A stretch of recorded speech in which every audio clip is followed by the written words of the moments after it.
Assalamualaikum warahmatullahi wabarakatuh. Kembali lagi dengan saya Asepyu. Kali ini kita akan berdiskusi mengenai pragmatik, yaitu tentang deeksis.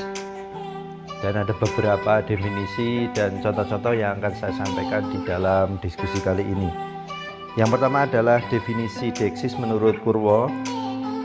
Ketika sebuah kata dikatakan deeksis itu apabila diganti-ganti posisinya bergantung pada siapa yang menjadi pembicara dan bergantung kapan, tempat, tuturan kata itu.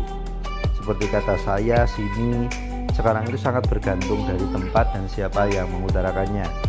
Dan yang kedua, Lyon memberi pengertian bahwa deeksis itu berasal dari kata Yunani yang berisi atau berarti menunjukkan atau menunjuk.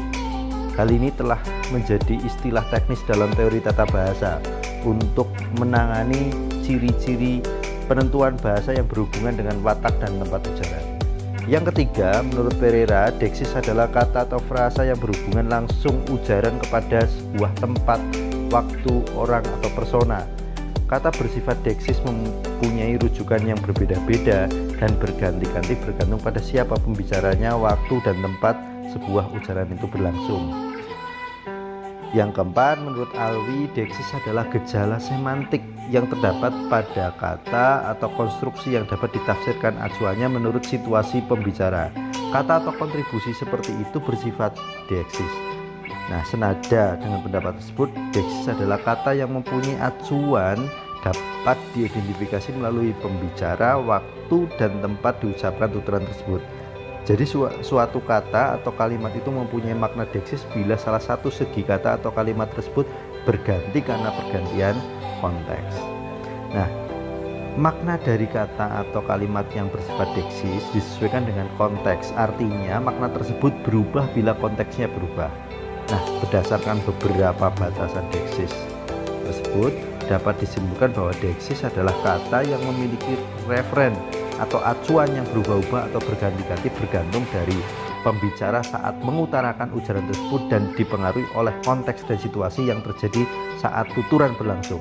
Dengan kata lain, sebuah kata dapat ditafsirkan acuannya dengan mempertimbangkan situasi pembicaraan.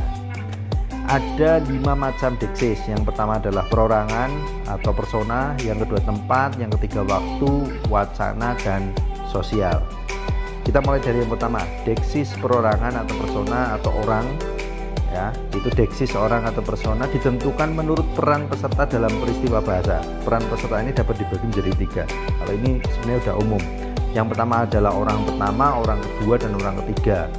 Orang pertama yaitu kategori rujukan pembicara kepada dirinya atau kelompok orang yang melibatkan dirinya. Jadi kalau dirinya itu tunggal, yang melibatkan dirinya berarti jamak.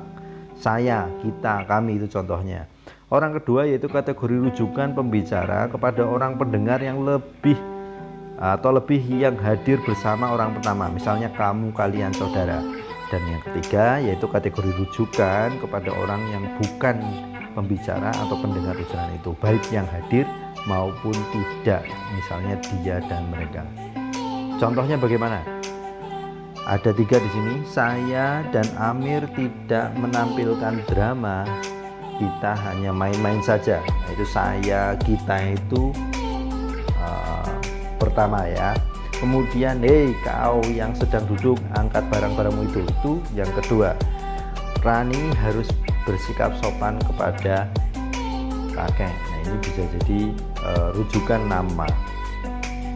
Kemudian yang kedua adalah deeksis tempat. Deeksis ini merupakan pemberian bentuk kepada tempat dipandang dari lokasi pemeran dalam peristiwa berbahasa atau merujuk pada lokasi, ruang, atau tempat yang dekat dengan pembicara itu di sini, yang jauh dari pembicara dekat dengan pendengar itu di situ, yang jauh dari pembicara dan pendengar di sana.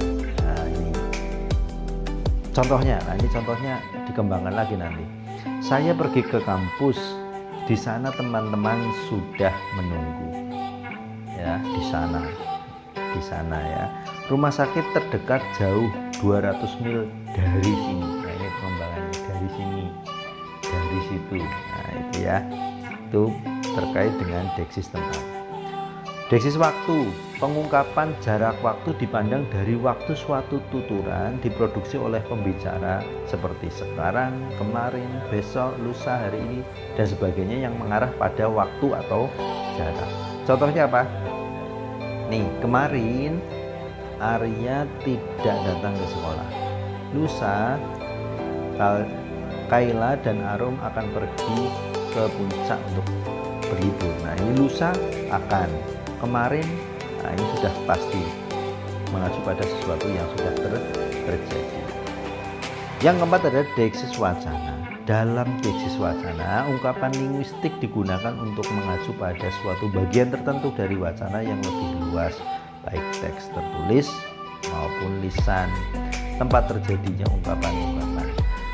Bagian-bagian tertentu dalam wacana yang telah diberikan atau yang sedang dikembangkan yang merujuk pada wacana ada anafora, ya, disebutkan terlebih dahulu. Yang pertama berikutnya ini, dan katafora disebutkan kemudian atau setelahnya tersebut demikian. Nah, ini hal-hal yang mengacu pada deksis wacana. Contohnya apa? Misalnya ini, ngeong ngeong ngeong, begitu bunyi kucing, anafora, ya. Bunyi kucing adalah ngeong ngeong ngeong. Ini katafora, ini contoh gambaran yang paling mudah begitu. Kemudian yang kelima adalah deksis sosial. Deksis sosial mengungkapkan perbedaan kemasyarakatan yang terdapat antar partisipan yang terlibat dalam peristiwa berbahasa. Deksis ini menyebabkan adanya kesopanan berbahasa. Contoh, perempuan itu adalah seorang tunawicara, ya, tunawicara. Saya yakin betul ada padanan kata yang mungkin kadang-kala digunakan, ya, seperti bisu.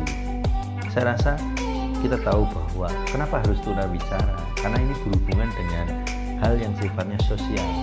Kenapa muncul? Karena kita ingin menghormati orang lain, sehingga muncul tunawicara. Dan siapa yang menyebutkannya pasti kita juga tidak bisa tahu, atau kemudian kapan kita menyebutkannya kita juga tidak tahu. Maka tempat dan waktu berhubungan dengan deksis sosial, gitu ya, sosial juga, karena setiap orang punya sikap untuk menyampaikan sesuatu dengan caranya, sehingga bisa menghormati orang lain dan bisa menghargai perasaan orang lain. Itu beberapa hal yang bisa saya sampaikan terkait dengan deksis. Masih sangat teoretis dan masih bisa digali lebih dalam dengan pemahaman-pemahaman yang lebih baik. Terima kasih.